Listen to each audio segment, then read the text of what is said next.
সূরাতুন নাহলে আল্লাহ তাআলা মৌমাছি কিভাবে মধু সংগ্রহ করে এই ইনফরমেশনটা যখন আমাদের সামনে পেশ করলেন, এই আয়াতের শেষেও তিনি একই কথা বললেন, ইন্না ফি যালিকা লাআয়াতান লিকাউমি ইয়াতাফাক্কারুন। নিশ্চয় এর মধ্যে যারা চিন্তাশীল তাদের জন্য নিদর্শন আছে। মৌমাছি যে মধু সংগ্রহ করে, আপনারা মৌচাক দেখছেন? কে কে দেখি মৌচাক দেখছেন?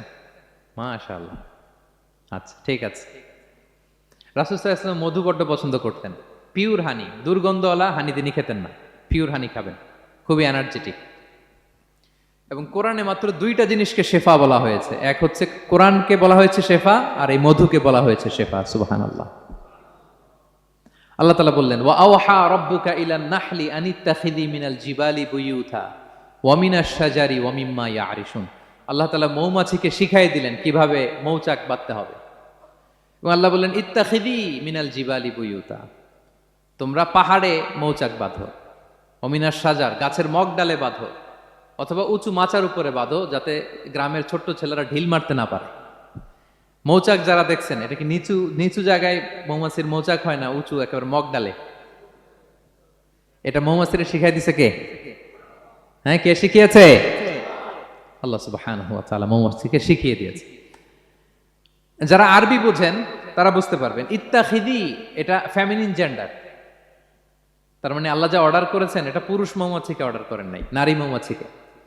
তো গবেষণায় দেখা গিয়েছে পুরো মৌচাকের বাসাটাকে এখানে যে লিডারশিপ বহন করে এটা কোনো পুরুষ মৌমাছি না, এটা নারী মৌমাছি। সুবহানাল্লাহ। এবং তিন ধরনের মৌমাছি থাকে, একটা হচ্ছে কুইন বি, রানী মৌমাছি, আর একটা হচ্ছে মেল বি, এরা বংশ বিস্তার করে, আর একটা হচ্ছে ওয়ার্কার বি, এরা এই মধু আনা নেওয়া করে। তা আল্লাহ এদেরকে বললেন, কুলি মিন কুল্লি সামারাত, এই মৌমাছি তোমরা আশেপাশের সব সুন্দর সুন্দর ফুল থেকে, ফল থেকে, ফ্লাওয়ার নেকটার্স, পুষ্প রস সংগ্রহ করে নিয়ে আসো। মধু এত স্বাস্থ্যকর, হেলদি ডায়েট কেন? কারণ আশেপাশের গাছের মধ্যে এখানে আপনার ভেষজ গাছ আছে, ওষুধি গাছ আছে, বনাজি গাছ আছে, ঠিক কিনা? তো মৌমাছিগুলো সেখান থেকে ফ্লাওয়ার নেকটার্স, পুষ্পরস সংগ্রহ করে আবার চলে আসে। এবং আল্লাহ বললেন, ফাসলুকি সুবুলা রব্বিকি যুলুলা, পথ ভুলে যেও না, যেই পথে গেছো ওই পথে ফিরে আসো। একটা মৌমাছি মৌচাক থেকে প্রায় 10 কিলোমিটার দূরেও অনেক সময় চলে যায়, আবার 10 কিলোমিটার পথ চিনে আবার মৌচাকে এটার ফিরায় আনে কে? এই পুরো মেকানিজমটা নিয়ে গবেষণা করে অস্ট্রিয়ান একজন সায়েন্টিস্ট, তার নাম হচ্ছে কার্ল ব্রনফেশ, সে একটা বই লিখেছে, দ্য ডান্সিং বিজ, এবং এই বই লিখে সে নোবেল লরেট হয়েছে, নোবেল প্রাইজ পেয়েছে। আমরা তো মধু পাইয়া হাতের তালুর মধ্যে নিয়ে জিহ্বা দিয়ে চাটি, আমাদের তো আর ব্রেন খাটানোর ওই সময় নাই। ওই কার্ল ব্রনফেশ সে এই মৌমাছি নিয়ে গবেষণা করে নোবেল প্রাইজ পেয়েছে, আর আমরা মাথা খাটাইতে পারলাম না। তো সে গবেষণা করে পেয়েছে, মানে কোরআনের আয়াত যা যা বলেছে সে তাই পেয়েছে। মৌমাছি ওখান থেকে ফুলের পুষ্পরস, ফ্লাওয়ার নেকটার্স এনেই কিন্তু মৌচাকে রাখে না, ওইটারে সে খেয়ে ফেলে। এবং সে গবেষণা করে পেয়েছে এক একটা মৌমাছির দুইটা স্টোমাক, দুইটা পাকস্থলী।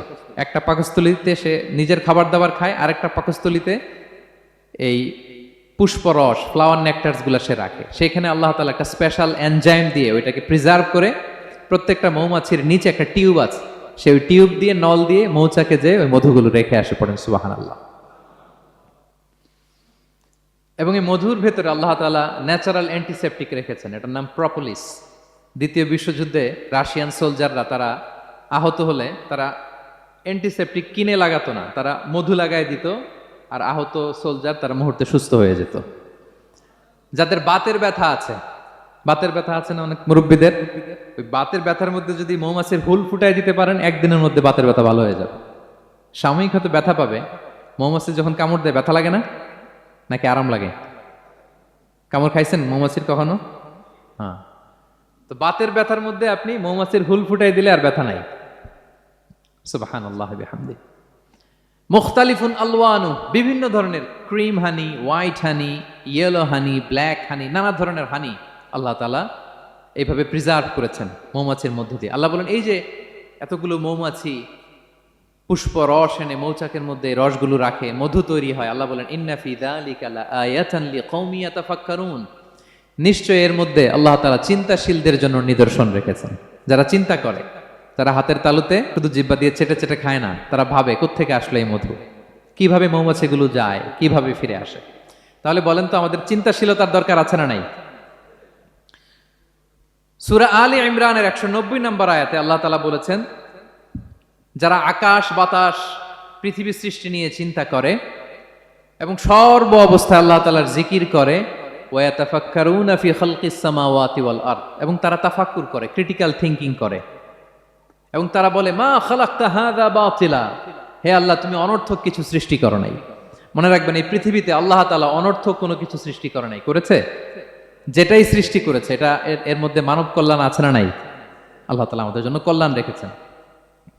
এবং এই আয়াত যখন নাজিল হল, বিষ্ণু ঈসা ইসলাম বললেন, ওয়াইলুন লিমান কারাআহা ওয়া লাম ইয়াতাফাক্কার ফিহা, ধ্বংস তাদের জন্য যারা এই আয়াত তেলাওয়াত করে কিন্তু এই আয়াত নিয়ে চিন্তা করে না, গবেষণা করে না। এবং কোরআনের বিভিন্ন আয়াতে আল্লাহ তাআলা বিশ্বনবীকে বলেছেন, নবী হে, আপনি আপনার উম্মতদেরকে নবীদের ঘটনা শোনান। কোরআনের 3 ভাগের 1 ভাগ হচ্ছে ঘটনা। পুরো কোরআনের 3 ভাগের 1 ভাগ কি? ঘটনা, স্টোরি টেলিং। কারণ গল্প মানুষের মনে দাগ কাটে। আল্লাহ তাআলা বলেছেন, ফাকুসুসিল কসাসা লাআল্লাহুম ইয়াতাফাক্কারুন, নবী হে আপনি তাদেরকে কিচ্ছা শোনান, ঘটনা শোনান, নবীদের কাহিনী শোনান, লাআল্লাহুম ইয়াতাফাক্কারুন, যাতে করে তারা ক্রিটিক্যাল থিংকিং করে। তারা লূত আলাইহিস সালামের কওমের ঘটনা যখন শুনে যে আল্লাহ তাআলা আপসাইড ডাউন করে দিয়েছিলেন, তারা যখন কওমে আদের ঘটনা শুনে, কওমে সামুদের ঘটনা শুনে, তারা যেন চিন্তাশীল হয়। এবং বিশ্বনবীর সাহাবী আবু দারদা রাদিয়াল্লাহু তাআলা আনহু উনি বলতেন, তাফাক্কুরু সাআতিন খায়রুন মিন কিয়ামি লাইলা, 1 ঘন্টা কেউ যদি আল্লাহর সৃষ্টি নিয়ে চিন্তা করে সেটা সারা রাত তাহাজ্জুদের সালাত অফার করার চেয়ে উত্তম। আমরা অনেকে মনে করি শুধু তাসবিহ পড়াই ইবাদত, জিকির করাই ইবাদত, শুধু কোরআন তেলাওয়াতই মনে হয় ইবাদত, শুধু কিয়ামুল লাইল করাই ইবাদত। কিন্তু বিশ্বনবীর সাহাবী, যিনি ইসলাম আমাদের চেয়ে ঢের বেশি বুঝেছেন, তিনি বলেন আল্লাহর এই সৃষ্টি শৈলী, এই সৃষ্টি নৈপুণ্য নিয়ে 1 ঘন্টা চিন্তা করা, ক্রিটিক্যাল থিংকিং করা, সারা রাত নফল তাহাজ্জুদের চেয়েও সেরা। এবার বলেন, আমাদের চিন্তা করার দরকার আছে না নাই? ব্রেনটা খাটাবেন তো? এই যে যারা কনভার্টেড মুসলিম হয়, এরা কিন্তু অনেক চিন্তা ফিকির করে, নিজের সাথে নিজে বোঝাপড়া করে, ক্রিটিক্যাল থিংকিং করে, তাদের অ্যানালজি কাজে লাগিয়ে, আল্লাহর দেয়া ব্রেনকে কাজে লাগিয়ে এরপরে শাহাদা পাঠ করে, এমনি এমনি না। এই যে কিছুদিন আগে আমেরিকান এক পপ স্টার কালেমা পড়ছে না? আপনি জানেন একটা ধর্ম চেঞ্জ করা, একটা ফেইথ চেঞ্জ করা, এটা কত বড় সিদ্ধান্ত? হ্যাঁ, বাপদাদার ধর্ম বয়স 30-40, এতদিন যে ধর্ম মানলাম এটাকে চেঞ্জ করে নতুন ধর্মে কনভার্ট হয়, এটা কত বড় সিদ্ধান্ত? Could you imagine that? It's not a joke. নিজের সাথে নিজের অনেক বোঝাপড়া করতে হয়, তারাই ক্রিটিক্যাল থিংকিং করে। এবং বিষ্ণু ঈসা ইসলাম উনি নবী হওয়ার আগেও এই চিন্তার ইবাদত করতেন। তিনি হেরা গুহায় চলে যেতেন, কাবা থেকে 6 কিলোমিটার উত্তরে, 634 মিটার উঁচু, যা বলে নূরের উপরে একটা কেইভ আছে, গুহা, এটার নাম হচ্ছে গারে হেরা। ওখানে বসে বসে তিনি এই চিন্তা করতেন। তার মানে নবী হওয়ার আগে বিশ্বনবীর ইবাদত ছিল চিন্তার ইবাদত। নবী হিসেবে অ্যাসাইন্ড হওয়ার আগে বিশ্বনবীর ইবাদত কি ছিল বলেন তো?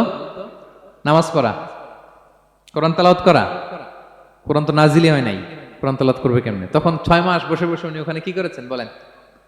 ধ্যানমগ্ন করেছেন, ধ্যানমগ্ন ছিলেন, তিনি চিন্তা করতেন। ওইটাই ছিল ওনার আধ্যাত্মিক শিক্ষায়তন। ওই নির্জন গুহার মধ্যে উনি যখন চিন্তায় মগ্ন ছিলেন, আল্লাহর সৃষ্টি শৈলী নিয়ে চিন্তা করতেন, ঠিক ওই মুহূর্তে, অন্তিম মুহূর্তে, ওই মাহেন্দ্রক্ষণে নাজিল হয়েছে ইকরা বিসমি রাব্বিকাল্লাযী খালাক, read in the name of your Lord who has created, পড়ো তোমার প্রভুর নামে যিনি তোমাকে সৃষ্টি করেছেন, শিক্ষা দিয়েছেন।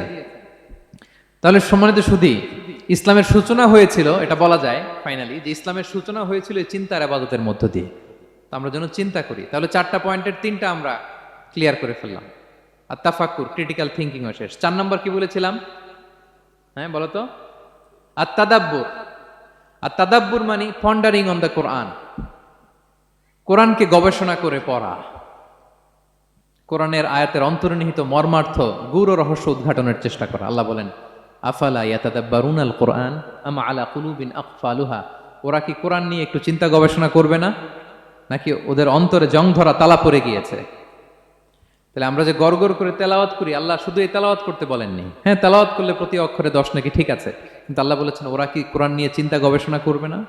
আফালা ইয়াতাদাব্বারুনাল কোরআন, কোরআন তো এসেছে গোটা বিশ্বকে কাঁপিয়ে দিতে, হিস্ট্রিকে বদলে দিতে কোরআন এসেছে।